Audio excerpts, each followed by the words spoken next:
할렐루야. 야, 옆에 있는 분들 축복하도록 하겠습니다. 뭐라고 축복하시느냐 하면 조금 생뚱맞을 수도 있고 그런데 남자분들한테는 또 좀 이런 게 있나 싶은데 치마 조심하십시오라고 옆에 있는 분 축복하도록 하겠습니다. 네.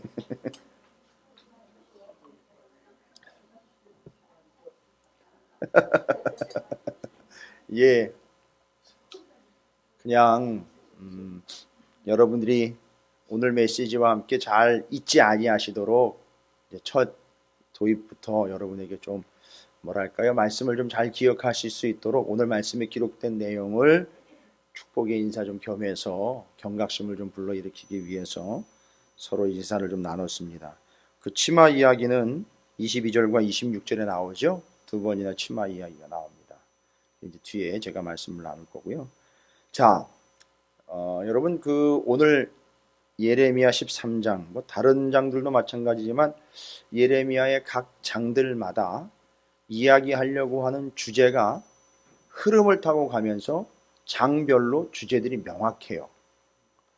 지난주 금요일 날은 말과 함께 말처럼 달려나가는 그런 하나님의 사람들로 세우길 원하시는 하나님의 뜻이 있었다는 걸 확인했는데, 오늘 예레미야 13장 같은 경우는요, 하나님이 명확하게 남유다 이스라엘의 실체를 지금 폭로를 하고 있는데, 예레미야가 이제 드디어 이 예레미야가 속해 있는 남유다 이스라엘 땅의 백성들의 영적인 상태와 그들의 실체를 실물로 보여주고 있어요. 몸으로 이제 다 보여주는 거예요. 옛날에 선지자들이 그랬어요. 기억나시죠?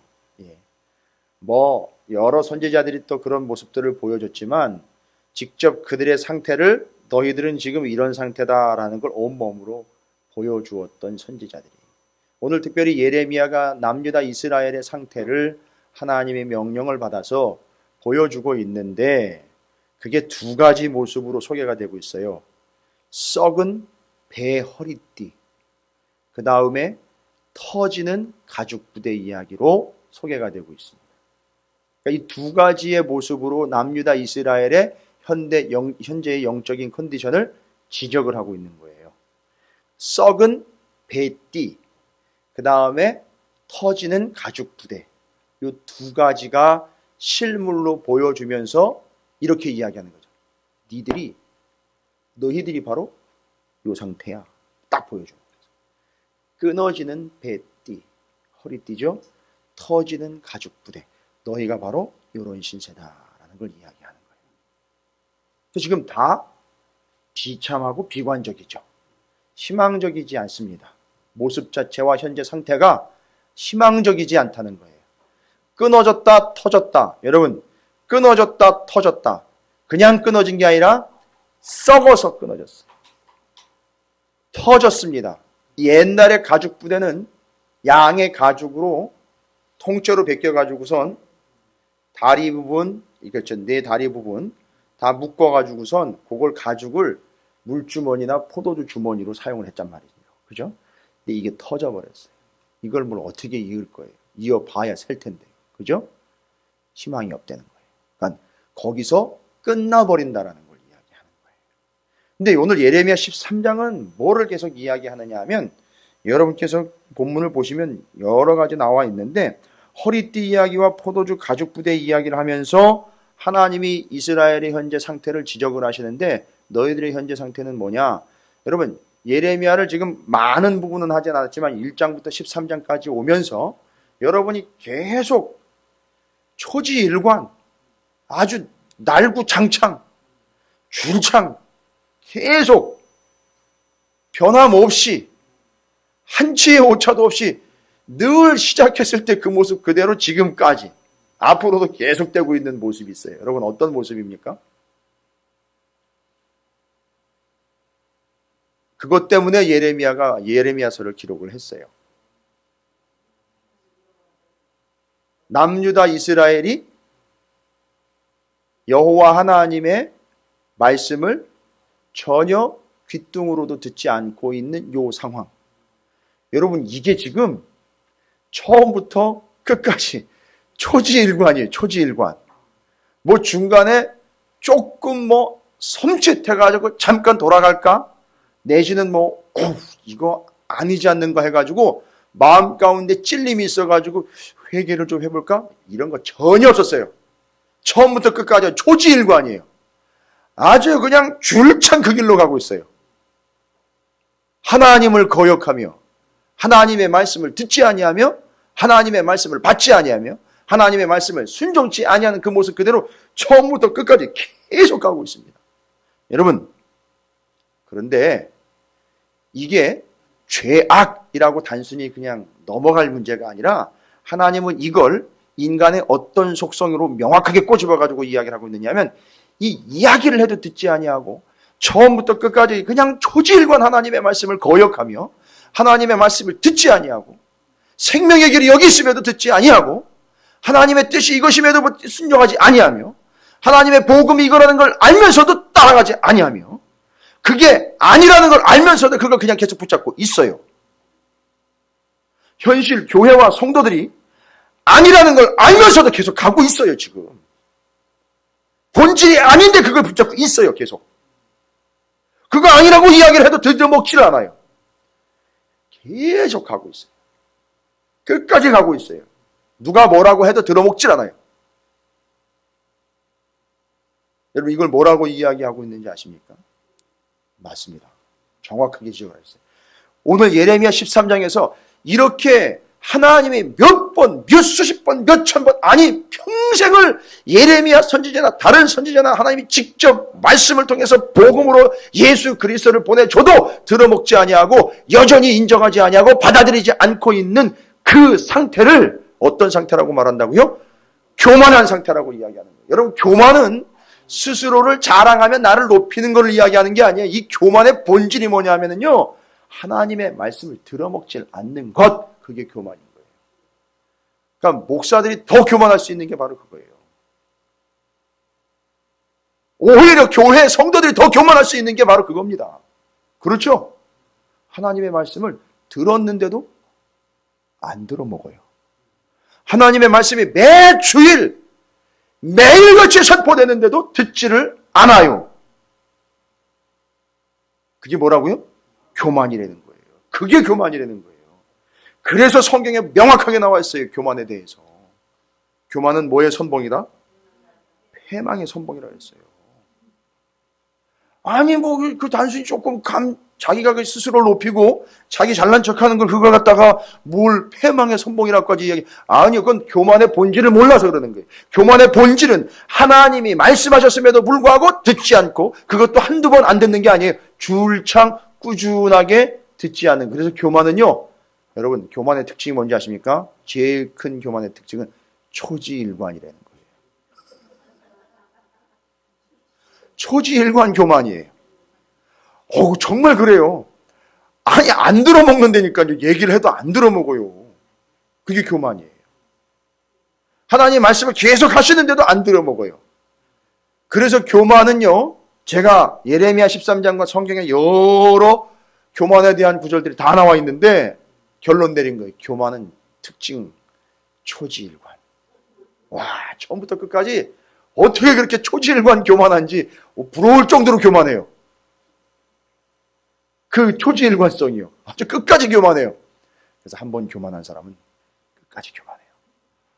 그래서 여러분이 아시다시피 잠언서 16장 18절에 이렇게 얘기하고 있죠. 교만은 패망의 선봉이요 거만한 마음은 넘어짐의 앞잡이니라. 이걸 이 잠언서 기자는 삶을요 살아본 사람이에요. 연륜이 있는 분이거든요. 말씀대로 살아봤고 삶에서 고통도 당해봤고 아픔도 겪어본 사람이 정리를 내린 거예요. 교만은 패망의 선봉이다. 선봉에 섰는데 어디까지 갔어요? 끝장 본 거예요. 갈 때까지 간 거예요. 끝까지 간 거예요. 그리고 거만한 마음은 넘어짐의 앞잡이라. 이게 교만이 뭐 하는 거예요? 그러니까 맨 앞에 서가지고선 발을 탁 거는 거예요. 그렇게 그냥 넘어지는 거예요. 이게 교만이에요.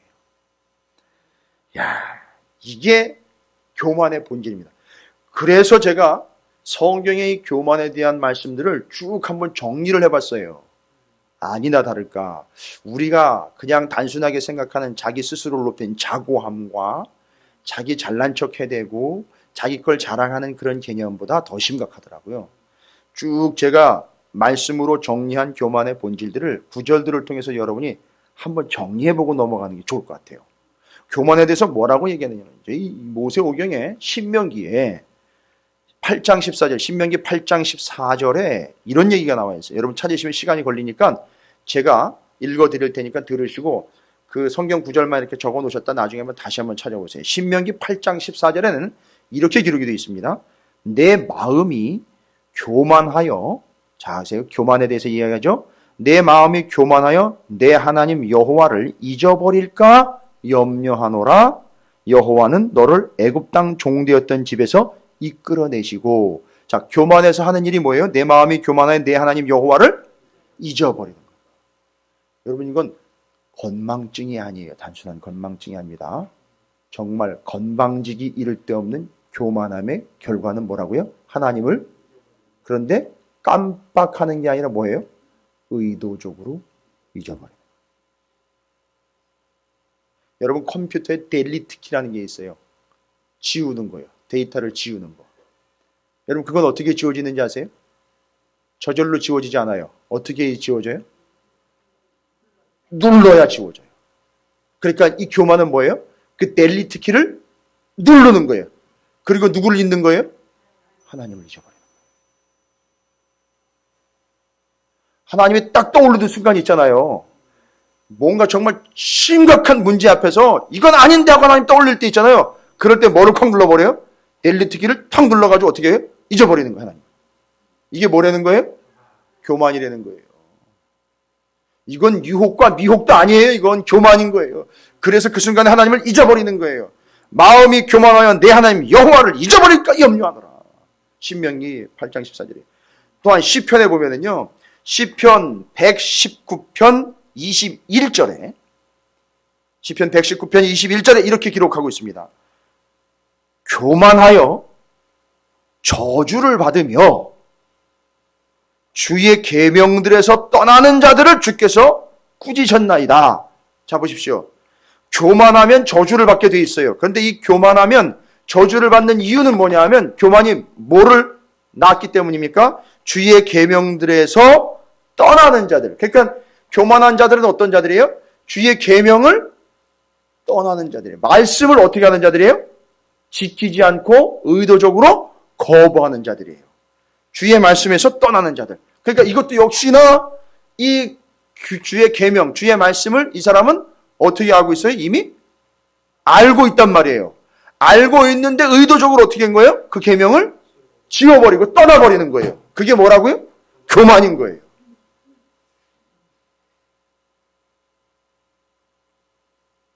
시편 119편 85절에도 이렇게 설명이 되어 있습니다. 119편, 시편 119편 85절 주의 법을 따르지 아니하는 교만한 자들이 라고 나와 있어요. 그러니까 하나님의 말씀, 하나님의 법을 따르지 않는 게 뭐라는 거예요? 교만함이라는 거예요. 호세아 13장 6절에도 또 이야기합니다. 호세아 13장 6절입니다. 그들이 먹여준 대로 배가 불렀고 배가 부르니 그들의 마음이 교만하여 이로 말미암아 나를 잊었느니라 라고 나와 있어요. 그 교만함이 또 나를 잊었어요. 신명기 아까 8장 14절에 교만한 자가 여호와를 잊어버렸다 그랬죠. 델리트 키를 아예 눌러버려 삭제해버렸다 그랬죠. 호세아 13장 6절도 마찬가지예요. 그 교만한 결과 나를 잊어버렸다라고 이야기하고 있어요.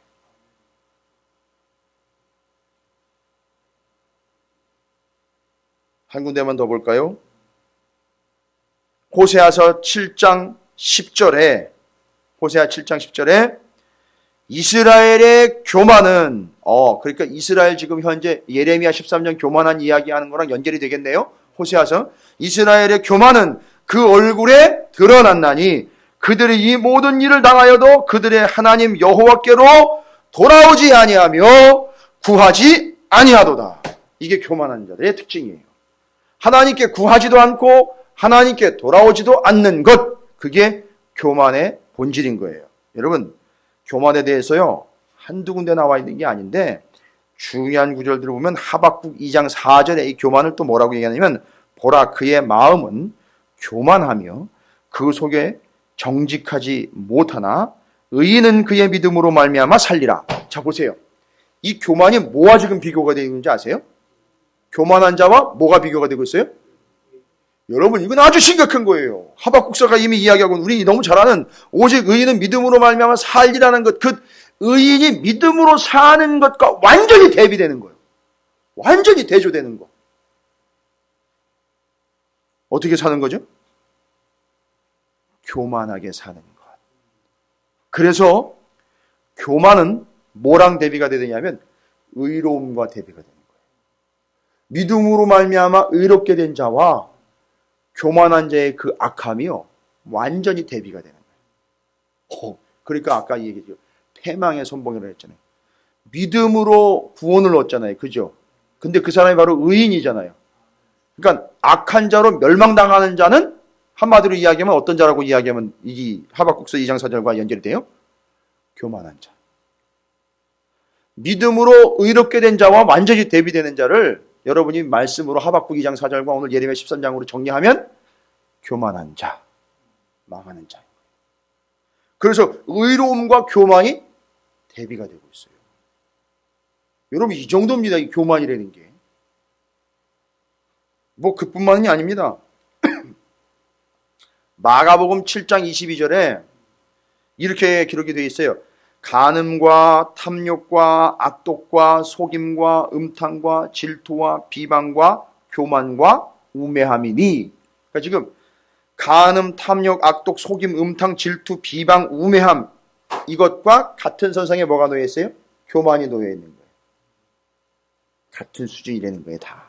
그 교만이라는 것이. 고린도전서 5장 2절에 교만하여져서 어찌하여 통한이 여기지 아니하고, 교만하니까 그 죄를 짓고 뭐 하지 않아요? 통한이 여기하지 않는다? 회개하지 않는 거예요. 그래서 잘 보세요. 교만한 자는 뭐 하지 않습니까? 회개하지 않습니다. 하나님께로 돌아오지 않습니다. 여호와 하나님 말씀을 듣지 않습니다. 그러니까 죽는 거예요. 그러니까 멸망을 당하는 거라. 그러니까 패망을 받는 거라고요. 이해가 되십니까? 교만한 자는 절대 뭐 하지 않는다? 회개하지 않는다. 교만하는 절대 하나님의 말씀에 돌아오지 않습니다. 교만하는 자는 하나님께 돌아오지 않는다는 거예요. 그게 교만의 비참함이에요. 그래서 교만의 특징이 뭐냐? 다른 게 없고요. 예레미야 13장이 이제 이 성경 말씀들을 쭉 정리를 하면서 교만의 본질을 이야기하는 거예요. 교만은 이야기를 해도 들어먹지 않는 거예요. 하나님의 말씀을 듣지 않는 거예요. 몰라서요? 아니요. 수도 없이 많은 하나님의 말씀이 선포되었고 들려졌고 새겨졌고, 심지어 우리는 어떻게 하는지 아십니까? 1년에 10번씩 성경을 통독을 하고 하루도 몇 번씩 유명한 설교가의 설교를 듣고 일주일이면 몇 수십 편의 설교 말씀을 들어도 듣지 않는 거예요. 그게 교만입니다. 그게 뭐라고요? 패망의 선봉이에요. 죽는 겁니다. 말씀만 실컷 듣고 죽는 거예요. 결론은. 이해가 되십니까? 이런 일이 있을 수 있다는 거예요. 그러면요, 심각하게 이야기하면 오늘날 하나님의 말씀이 수도 없이 선포되고 있는 그 공동체 안에 수많은 무리들이 교만함으로 인하여 집단 자살 공동체처럼 그 운명을 같이 하게 되는 비참한 가운데 있는 이들이 한둘이 아니라는 거예요. 들으면 뭐합니까? 받으면 뭐합니까? 말씀과 하나님의 진리의 생명과 복음을 받으면 뭐예요? 들으면 뭐예요? 행하지 않는데, 그대로 가지 않는데, 그걸 믿고 받아들이고 인정하고 그걸로 돌아오질 않는데요. 그게 교만이라는 거예요. 본질을 파고 들어가 보십시오. 교만한 자의 그 특징, 하나님 말고 뭔가 다른 믿을 구석이 있는 거예요. 그 말씀보다 더 들을 만한 뭔가가 있는 거라고요. 결론은.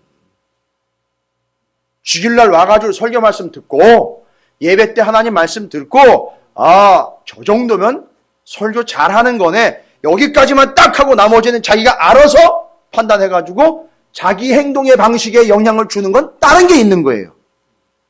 이게 뭐라고요? 교만이에요. 이게 무서운 겁니다. 이 교만이라는 거는. 목사가 말씀이 그렇다고 선포를 해놓고 말씀대로 안 살아요. 그럼 뭐예요? 교만한 거예요. 그게 망하는 거예요. 성도가 몇 수십 편의 설교를 들어요. 받아요. 말씀을 받았다 그럽니다. 뭐 부흥회까지 쫓아다니면서 별 난리예요. 그런데 그건 그거고 삶은 삶이에요. 뭐라고요? 교만한 거예요. 패망의 손목입니다. 자, 그럼 다 나왔어요, 답이.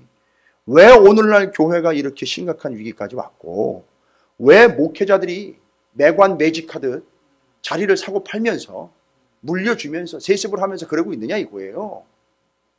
뻔한 거예요. 뭐 한 거죠, 그게? 교만한 거예요. 다른 말이 필요 없습니다. 말씀은 말씀이고 삶은 삶을 이끌어가는 다른 원리가 있어요. 절대 하나님께로 돌아오지 않고 하나님을 순종하지 않고 받아들이지 않는 거예요. 이게 교만의 본질입니다. 그게 남유다 이스라엘의 상태였었어요. 그래서 그 교만의 본질을 제가 말씀을 드렸어요. 하나님의 말씀을 듣고도 오늘 말씀에도 나와 있어요. 10절 보세요. 예레미야 13장 10절에 하나님의 말씀을 듣고 이 약한 백성이 내 말 듣기를 어떻게 하고요? 거절하고. 이유는 뭐예요? 이 사람들이 교만하기 때문이에요. 자, 듣기를 거절했으니 그는 어떠한 사람이 되는 거예요? 교만한 자가 되는 거예요.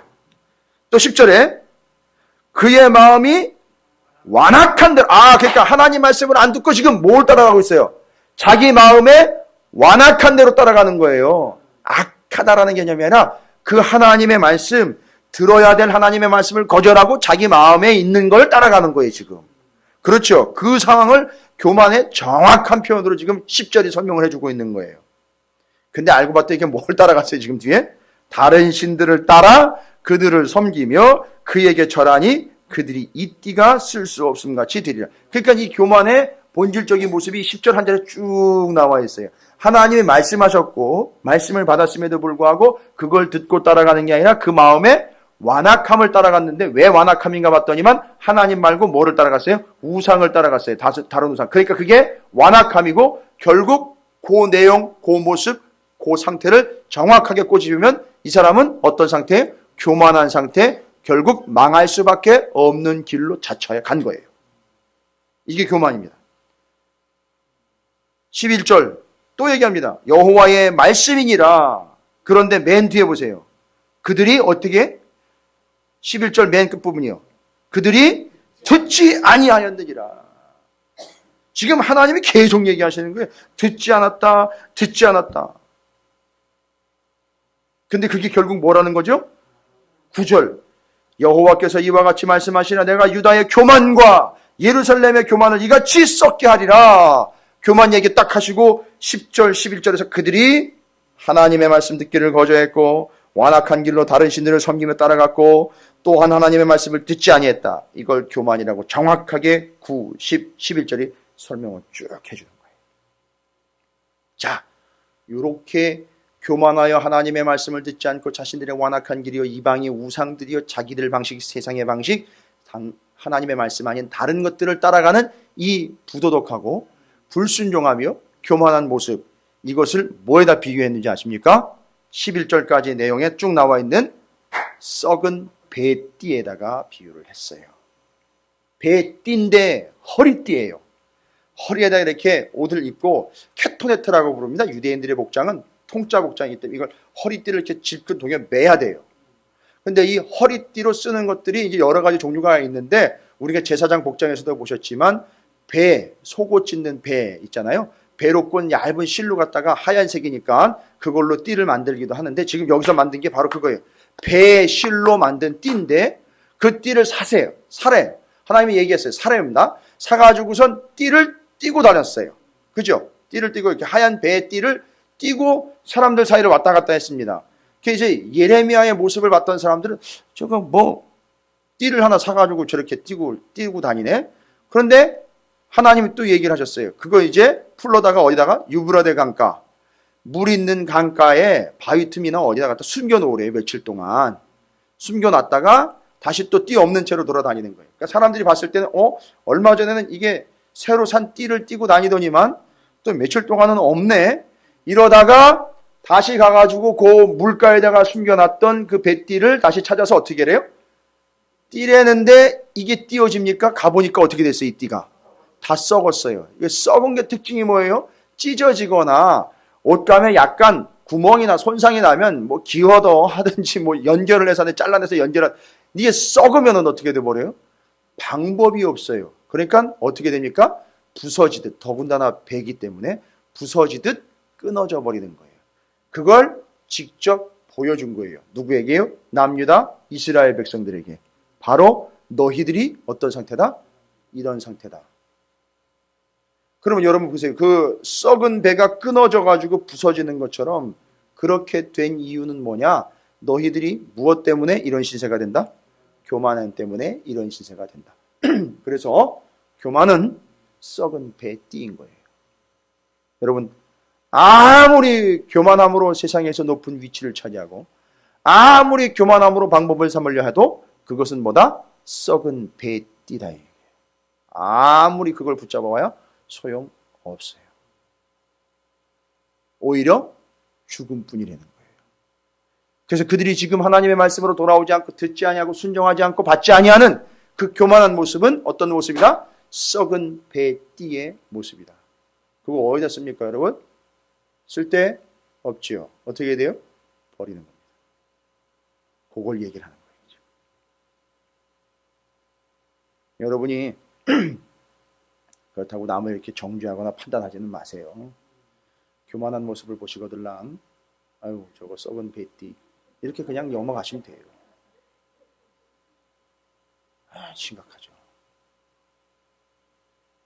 정말 심각합니다. 썩은 배띠.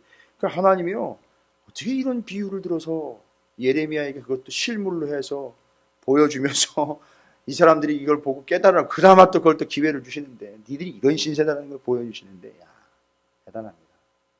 그래서 하나님이 시청각 교육을 지금 시켜주고 계시는 거예요. 예레미야를 통해서.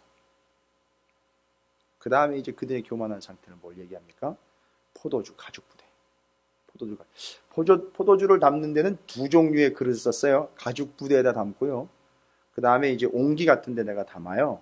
담아가지고 이렇게 싣고 다니는데 지금 12절부터 14절까지 내용이 그 내용이에요. 자, 그러면 그들의 교만한 상태가 이제 첫 번째 시청각으로 보여준 게 그들의 교만한 상태는 어떤 모습이라고 이제 얘기해요. 여러분 딱 떠올리면 썩은 배띠, 썩은 배 허리띠예요. 어떻게 된다?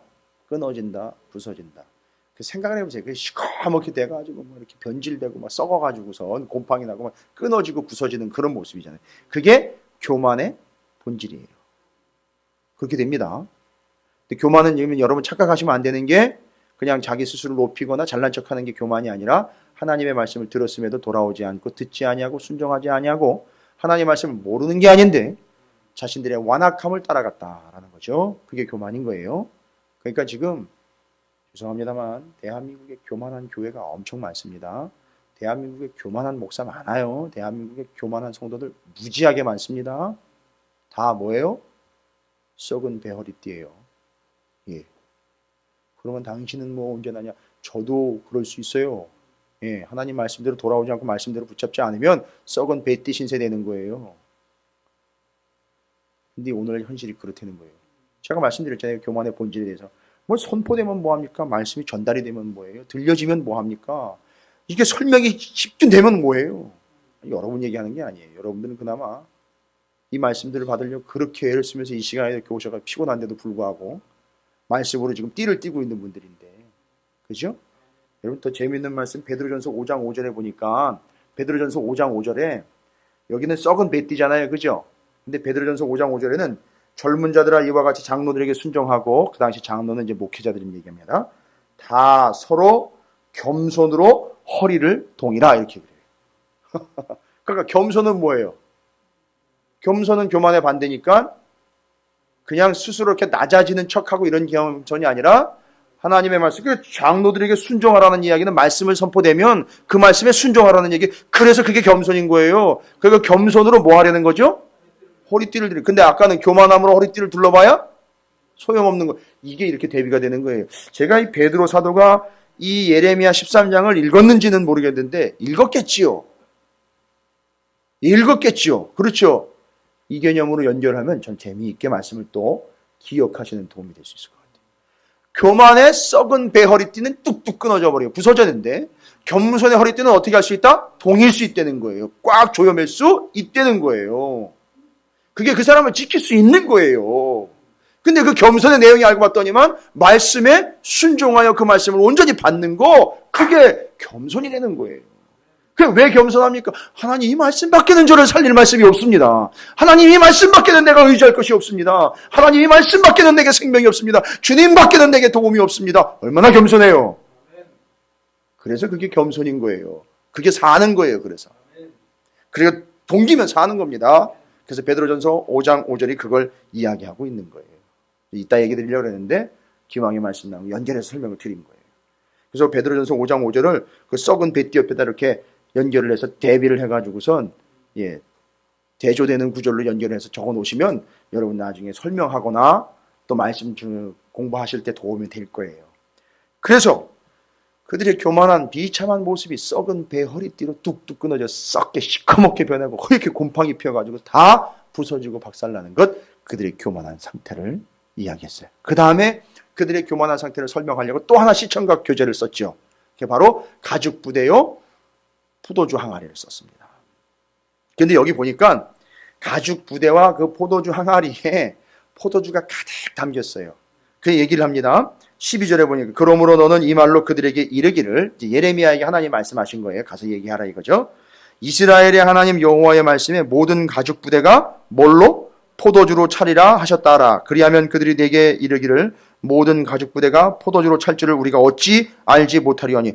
야, 너희들 이거 지금 엉뚱한 얘기하고 있는 거 지금 정신 못 차리는 거예요. 지금 뭘 얘기하는지 정신 못 차리는 거지. 감을 못 잡는 거지. 이 사람들이 말귀를 못 알아들어요. 교만한 사람들 특징이 뭔지 아십니까? 말을 듣지도 않을 뿐만 아니라 말귀도 못 알아들어요.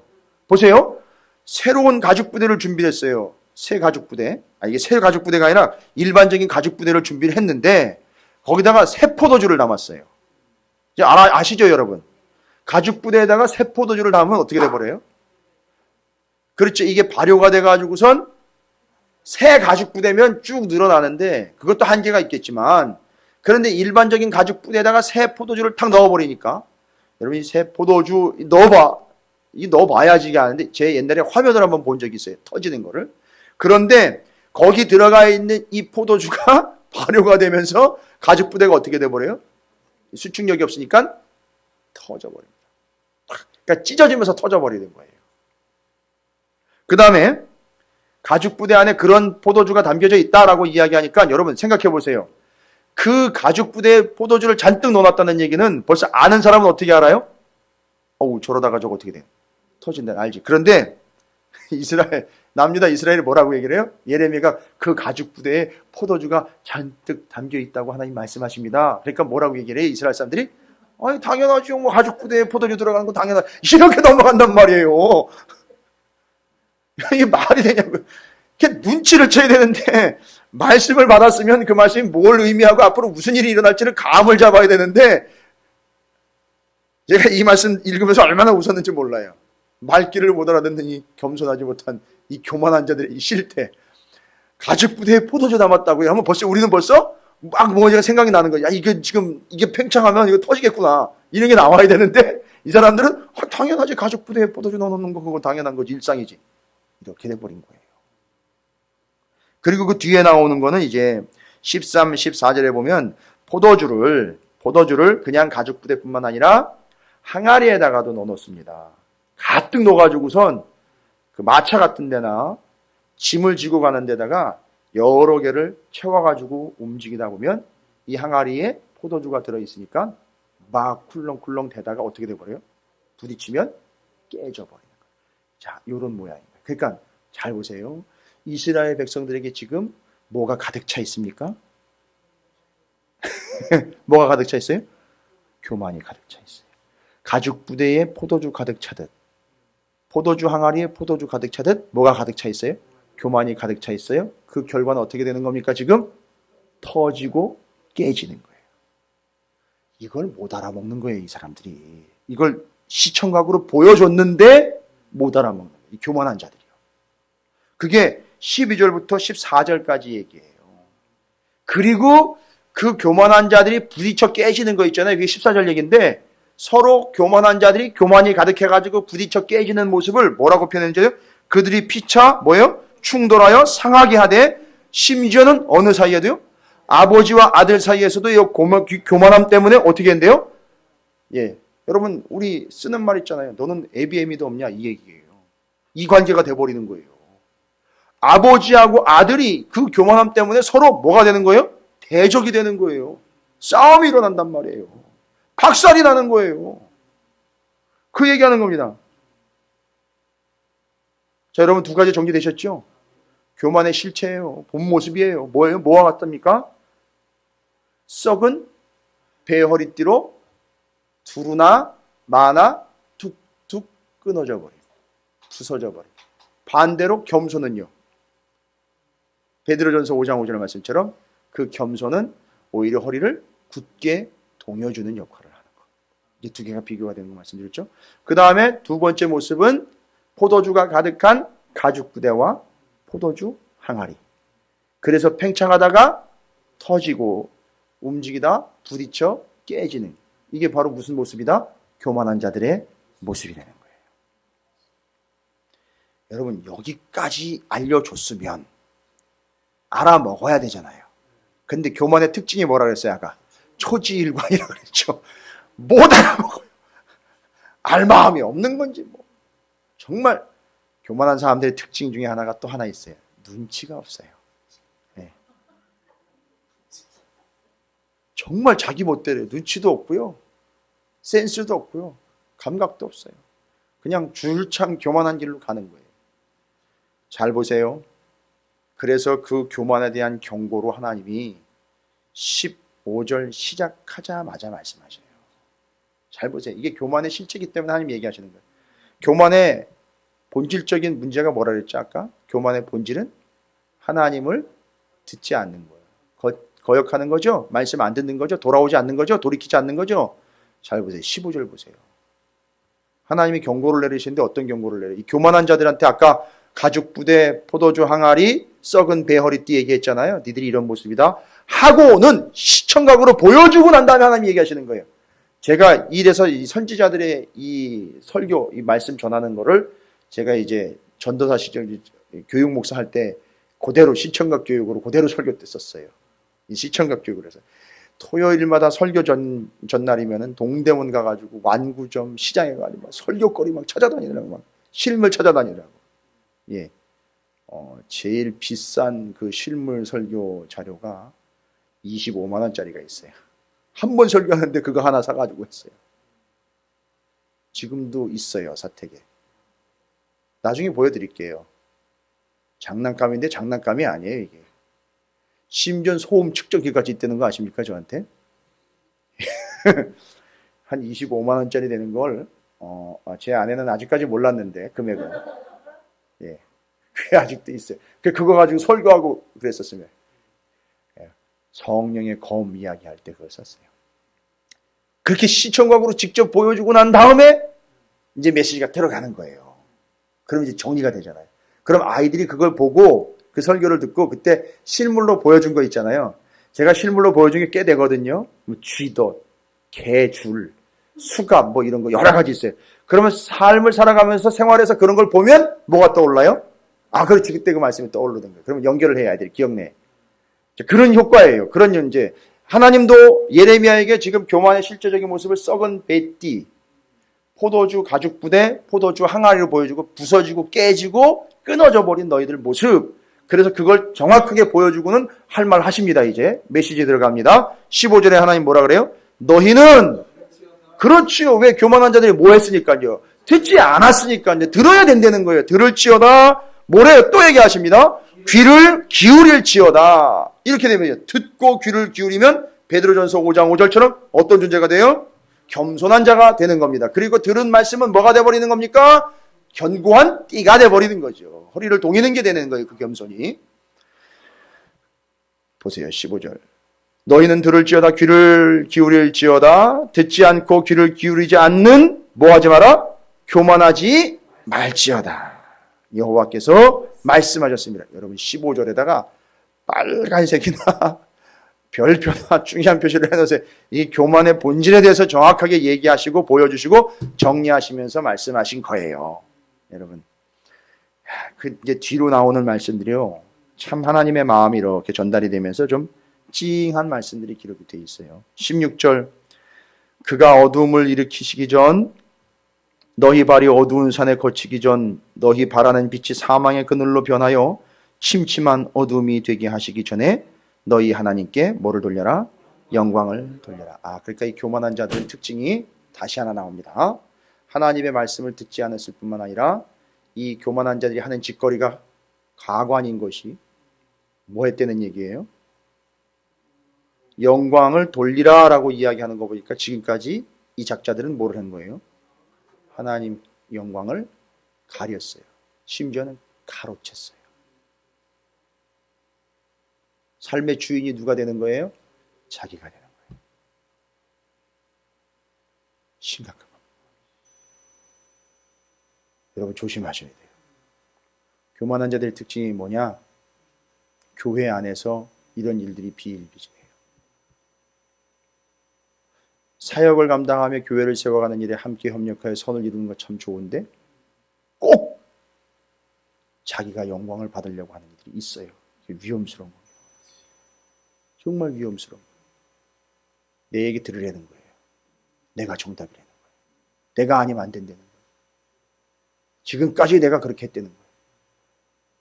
목사님 앞에서도 그렇게 얘기를 해요. 심지어는 말씀 앞에서도 그런 식으로 얘기를 해요. 우리 교회는 그렇게 안 해왔다는 거예요. 적어도 나는 그렇게 안 해왔다는 거예요. 이렇게 얘기를 해요. 하나님께 영광을 돌리지 않는 자들, 교만한 자들의 특징이에요. 모든 영광을 가로채고 하나님께 영광을 돌리지 않는. 17절입니다. 계속 이어져요. 하나님 말씀을. 너희가 이를 듣지 아니하면, 그게 뭘까요? 듣지 아니하면 어떻게 되는 거예요? 이 사람들 교만하게 되는 거죠. 그 교만하면이라고 얘기하시면 돼요. 그렇게 너희가 이를 듣지 않아 교만하면 나의 심령이 너희 보세요. 교만으로 말미암아, 듣지 않은 결과 교만으로 말미암아 은밀한 곳에서 여러분 하나님이 그냥 죄송합니다만 표현이 좀 격하겠죠. 그냥 싸대기를 올려서 그냥 칠 줄 알았는데 나쁜 놈이라면서. 근데 뭐래요? 은밀한 곳에서 울 것이며.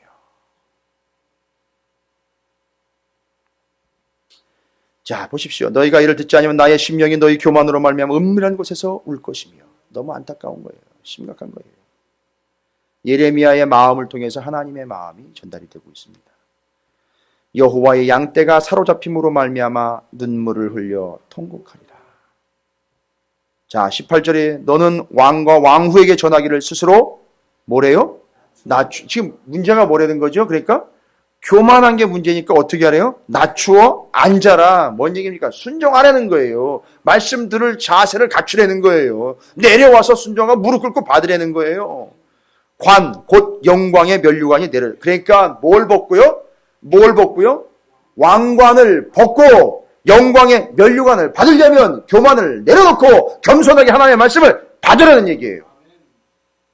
여러분 이게 영광의 면류관이라는 얘기가 여기 나오네요. 그러니까 영광의 면류관 내려지는 자들은 누구예요? 겸손하게 하나님의 말씀을 제대로 받는 자들 영광의 면류관이 내려지는 거예요.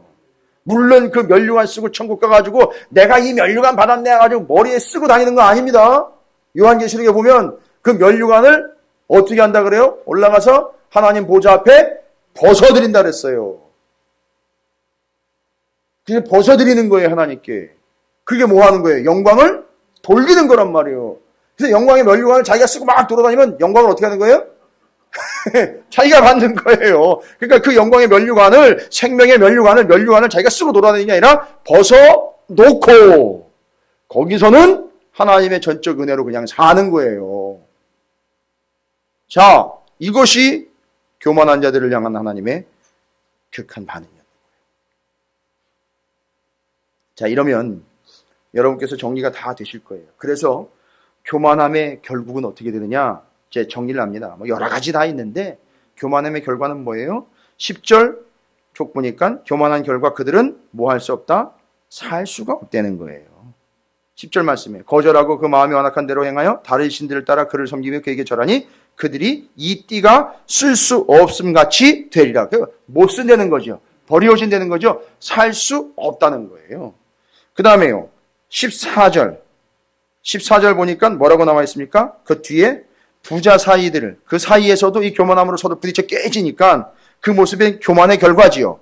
그러니까 그걸 보고 하나님 뭐라 해요? 그들을 불쌍히 여기지 아니하며. 여러분, 하나님은 절대 교만한 자를 불쌍히 여기지 않습니다. 절대 불쌍히 여기잖아요, 하나님은. 교만한 자는요. 이게 진짜 심각해요. 정말 무서운 거예요. 그 다음에 그 사랑의 하나님이요. 사랑하지 아니하며. 그 다음에요. 아끼지 아니하고. 그 다음엔요. 멸하리라. 이게 교만이에요. 이게 교만의 결과예요. 이 교만에 대한 하나님의 반응입니다. 살 수 없게 하시고 불쌍히 여기지 않고 사랑하지 않고 아끼지 않고 멸해버리겠다. 여러분, 이게 결과입니다. 그래서 여러분 이걸 어떻게 표현했어요? 그래서 역시 또 시청각으로 표현했어요. 이렇게 하나님이 살 수 없게 불쌍히 여기지도 않고 사랑하지도 않고 아끼지도 않고 멸하겠다 하는 걸 여기 왕궁의 왕비며 고위 관직에 있었던 귀족들의 여인네들이 어떻게 되는 걸 보고요? 치마가 거두어져 올려 수치를 당하고 비참한 꼴을 당하는 모습처럼 교만한 자의 최후는 하나님이 멸하시는 최후를 맞이하게 된다는 걸, 그래서 거두어 올린 치마의 형상으로 결론을 내리고 있는 거예요. 하나님이 그걸 이야기하신 겁니다. 그래서 그 치마 이야기는 단순히 그냥 여성의 물건 정도로 이야기한 것이 아니라 그들의 영적인 상태에 하나님이 교만한 자들을 살 수 없게 하시고 불쌍히 여기지 않고 사랑하지 않고 아끼지 않으며 멸하겠다라는 걸, 그들이 귀족들 왕족의 왕비가, 여러분 그것도 아까 뭐라 그랬어요? 거기서 내려와서 그 왕 자리에서 내려와서 뭐를 벗고요? 뭐를 벗고 왕관, 자기가 스스로 높임을 받으려고 했던 그 교만의 왕관을 벗고 뭐를 어떻게 함으로? 하나님의 말씀을 무릎 꿇고 받음으로 뭐를 쓰는 거에 대신 영광의 면류관을 받는다면 이는 어떻게 돼요? 존귀히 여김을 받게 됩니다. 하나님이 인정을 해 주십니다. 그러나 끝까지 그것을 쓰지 않고 영광의 면류관을 쓰려고 하나님의 말씀을 받지 않고 자기 왕관을 고집하여 목만 꼿꼿이 세운다면 결국 어떻게 됩니까? 내려와서 무릎 꿇고 받으면 되는 걸 하나님이 끌어내려서 뒤로 자빠지게 해서 어떻게 하는 거죠? 그 왕비가요. 어떻게 되는 거예요? 치마가 거두어져 올려가지고 속이 다 드러나게 하겠다는 거예요.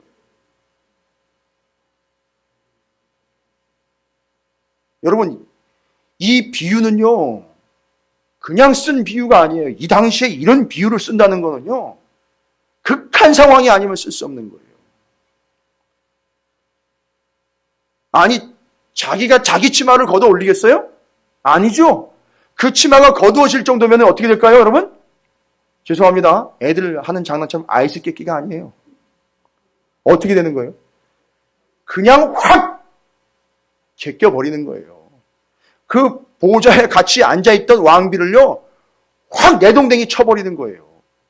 그래가지고 그 높은 자리에서 바닥으로 내팽개치면 내동댕이 쳐지면서 다 뒤집어지면서 속이 비참하게 드러나는 거예요.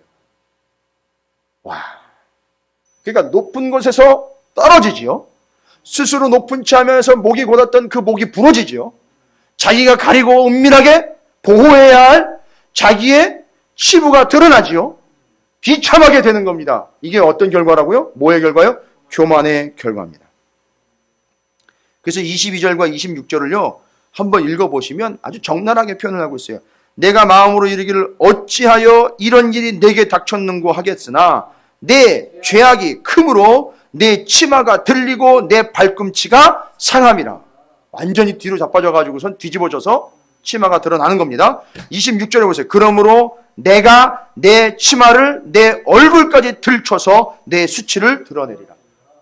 이게 그러니까 하나님이 어떻게 하신 거예요? 아예 그냥 제껴가지고선 치마를 들춰버렸다는 얘기가 나오는 거예요. 여러분, 하나님이 잘못하면 오해받으실 수도 있는 부분인데, 그렇죠? 근데 어떻게 이렇게까지 하시느냐? 뭐 때문인 거예요? 교만 때문인 거예요. 여러분 정말 극도로 경계하셔야 됩니다. 스스로 높은 체 하는 거, 잘난 체 하는 거, 이거 얘기하는 게 아니에요. 교만의 본질을 오늘 정확하게 얘기해 드렸어요. 들었으나 돌아오지 않고, 들었으나 순종하지 않고, 들었으나 따르지 않고, 들었으나 소중히 여기지 않고, 들었으나 한 귀로 듣고 한 귀로 흘려 여전히 수많은 말씀과 선지자들과 말씀이 선포되는 상황에서도 한 귀로 듣고 한 귀로 흘려버려 여전히 그냥 그 말씀은 그 좋은 말씀, 여전히 어느 교회 어느 목사님 한 말씀 이 정도로 넘어가요. 여전히 하나님의 말씀은 우리에겐 효과가 없고 반응도 없는 그건 결국 핑계가 없습니다. 핑계할 수도 없어요. 명확하게 뭡니까? 교만이에요. 저는 여러분이 정말 우리 찾으시는 교회 모든 성도들이, 아니 민족의 교회가 절대 교만하지 않기를 바라는 마음이 간절합니다. 그래서 주일날 제가 말씀드린 것처럼 우리는 매일매일 그냥 듣고 넘어가는 게 아니라 하나님의 말씀, 복음, 생명, 예수 그리스도로 어떻게 하라? 덧 입으라는 거예요. 옷 입으라는 거예요. 수치를 당하지 아니하도록, 창피를 당하지 아니하도록, 마지막 때 주님 오셨을 때 벌거벗은 몸으로 발견되지 않도록. 알고 봤더니만 내가 옷을 안 챙겨 입은 것도 있지만 하나님이 벗겨버리더라는 거예요. 교만한 자들의 옷을요. 그렇게 창피함을 당하지 아니하도록, 비참함을 당하지 아니하도록 하나님의 말씀으로 날마다 덧입고 듣고 따르며 그 말씀대로 살려고 우리가 애쓰고 힘쓰는 것이 곧 우리의 겸손함이다라는 거죠. 그래서 겸손으로 허리를 동이라라고 이야기하는 거지. 베드로전서 5장 5절의 말씀입니다. 그 수치를 드러낸 이유는 바로 뭐예요? 그것으로 무슨 짓을 했으니까요? 27절은 내가 너의 간음과 사악한 소리와 들의 작은 산 위에서 내가 행한 음란과 음행과 가증한 것을 보았노라. 화 있을진저 예루살렘이여 내가 얼마나 오랜 후에야 정결하게 되겠느냐 하시니라. 될 수 없다는 거예요. 그리고 이 사람들이 희망이 없는 게 뭐냐면 재미있는 표현이 23절에 나와 있습니다.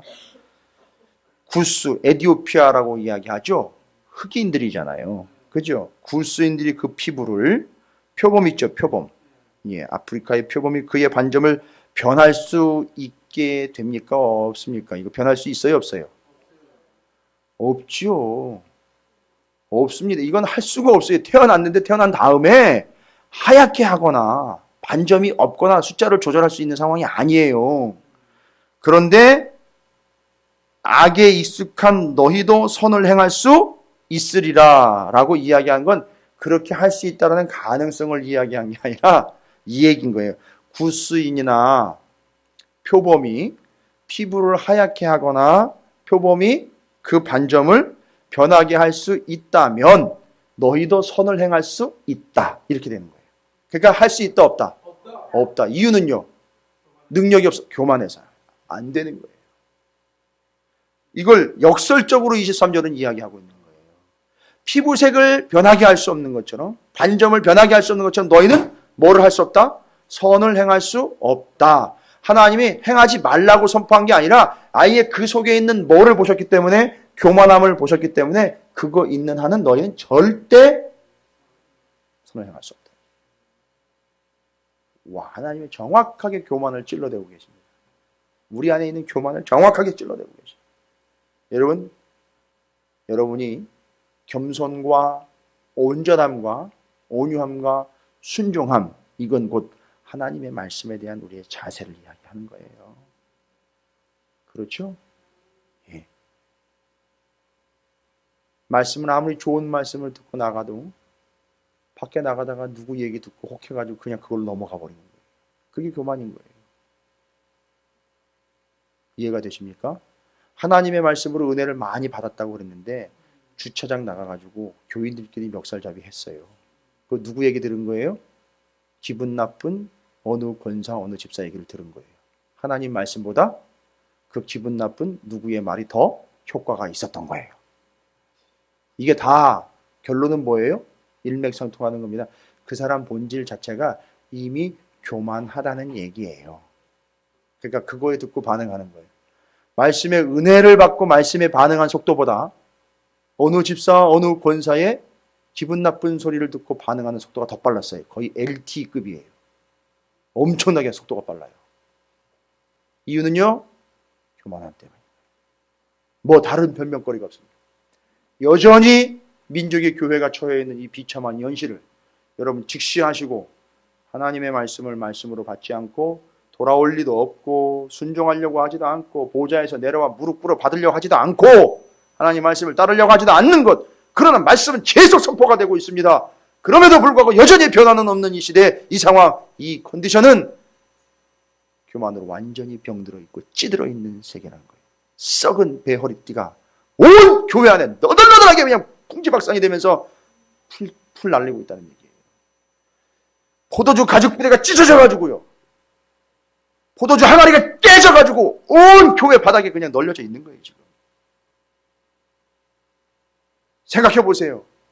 바닥에는 치마가 얼굴까지 올라가 있는 그런 수치스러운 여인네들이 드러나 있다고 생각해 보십시오. 그게 누구 모습이라고요? 교만한 자들의 모습이에요. 오늘 한국의 교회가 그런 모습이 될 수 있다. 여러분 옆에 있는 축복하도록 하겠습니다. 베드로전서 5장 5절 말씀을 오늘 말씀 정리하면서 축복의 말씀으로 삼습니다. 겸손으로 허리를 동이십시오 라고 축복하시기 바라겠습니다.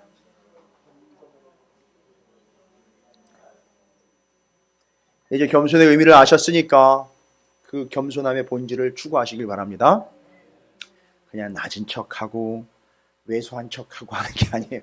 모습으로 보여주는 게 하나님의 말씀 앞에 철저히 무릎 꿇어 그 말씀으로 내려오는 거예요. 그게 겸손인 거예요. 여러분에게는 예레미야 13장의 이 말씀들이 절대 해당되지 않는 말씀이 될 줄로 믿습니다. 하나님의 겸손한 자들로 그 허리를 동이시는 하나님의 사람들, 이 시대를 하나님의 뜻대로 구원의 통로로 사용될 여러분이 되시길 다시 한번 주님의 이름으로 축원을 드립니다.